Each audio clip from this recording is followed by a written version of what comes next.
Keith and Co. is on the sweet deals Thursday morning, 9 a.m. And go over to our website, newsradio1029.com.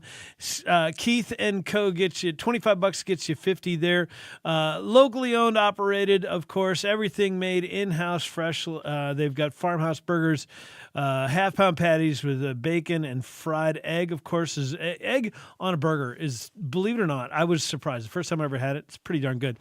Also on Friday at 9 a.m., on Friday, 9 a.m., put the stress on the wrong word there. Friday, 9 a.m. at our website, the Taqueria Cantina. $25 gets you 50 there as well.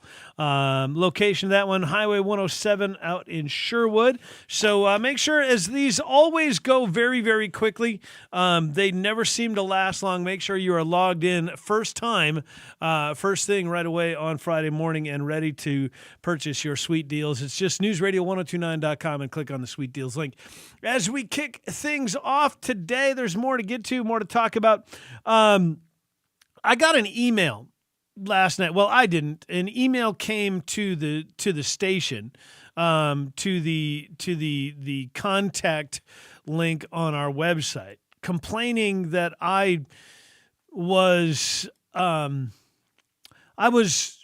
wrong and spoke inappropriately on the issue of getting involved in Israel and in the Middle East.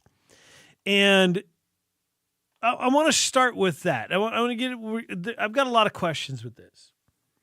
The email just says this, and I won't release their name. I won't say who they were.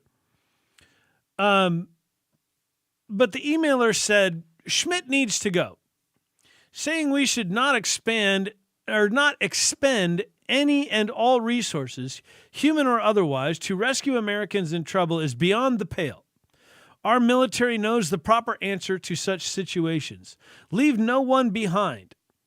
Brad Schmidt does not deserve a place behind the microphone at KARN. Okay. Fair enough. It's your opinion. You can have whatever opinion you so choose. But I want to have an actual real conversation about this. I want to talk about what our involvement should be. There are currently 4 Americans being held hostage in Israel. What do we know about them? Who are they? Why are they being held hostage? How did they get in Israel? How did they get to where they were that led to their capture by Hamas during the attack a year ago yesterday? Who are they? So I did a little bit of reading. I did a little bit of digging to find out which 4 American citizens are we talking about.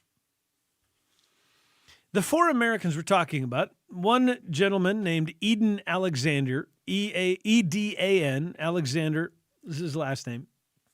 He's actually an Israeli soldier. He grew up in New Jersey, graduated a high school in New Jersey, and then moved to Israel to join Israeli Defense Forces, the IDF. Okay, fair enough.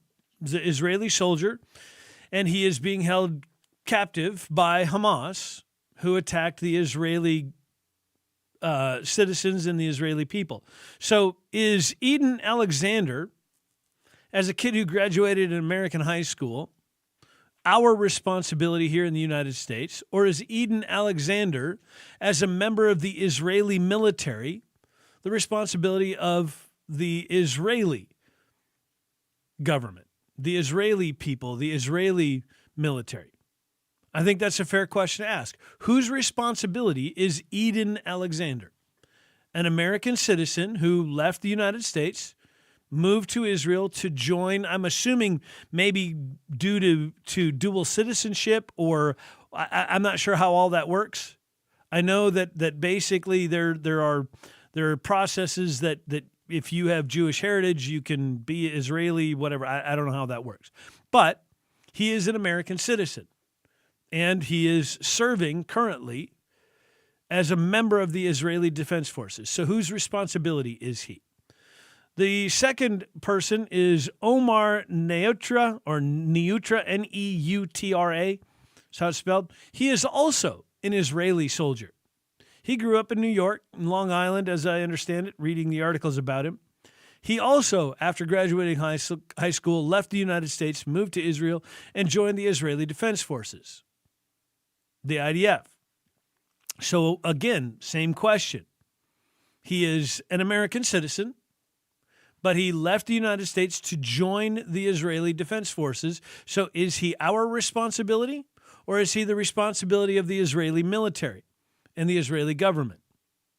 The Israeli government would probably tell you that he is their responsibility because he is their asset. They paid to train him and prepare him for war, battle, whatever, and he is their asset. So those are two of the people that are being held captive. The third one is I'm not sure how to pronounce this name, Sagui Dekel Chen. It's Sagui is the first name. Dekel Chen is Dekel-Chen. He's listed, his career is listed as a builder. Didn't really say much about him other than he grew up in Israel. He's an American citizen, apparently because he has an uncle or something that lives in Connecticut, something along those lines, but grew up in Israel and has spent most of his life in Israel.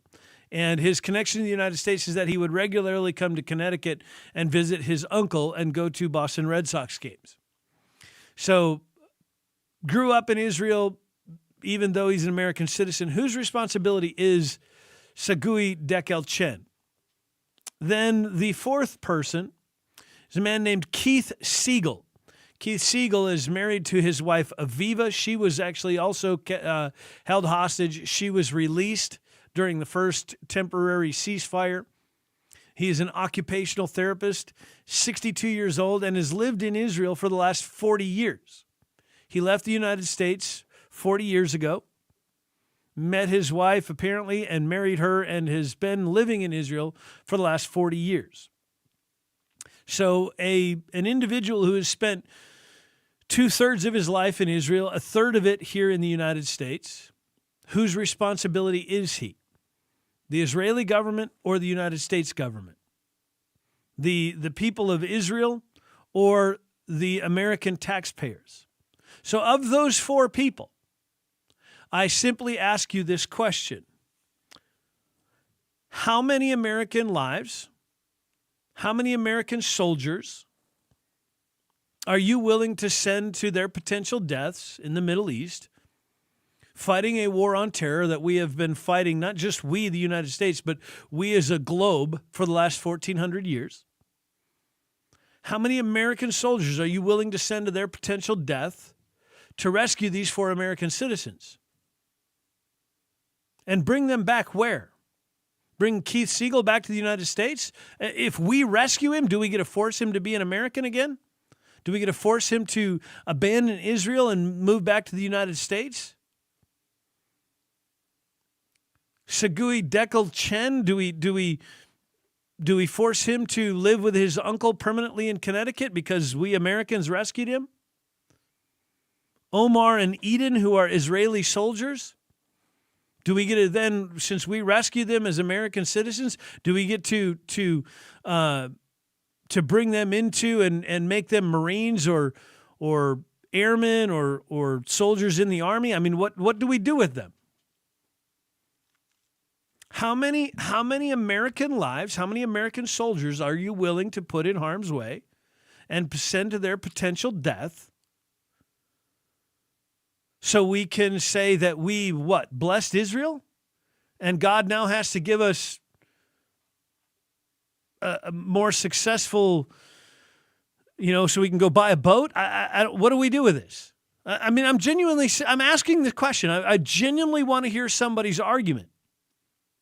Where do we draw the line with this? Whose responsibility are these four people? 2 Israeli soldiers, an Israeli occupational therapist who's lived in Israel for the last 40 years, and a builder is all it says, who grew up in Israel. Now, I get that they may legally be American citizens, but I genuinely and seriously ask the question, are these people still the responsibility of the United States that we should commit literal billions of dollars and thousands of American soldiers to rescue them. And after we've rescued with them, what do we do with them? I think these are at least fair questions to ask. And I've got more. We'll get to it as we continue with the Schmidt Show next on News Radio 102.9 KARN.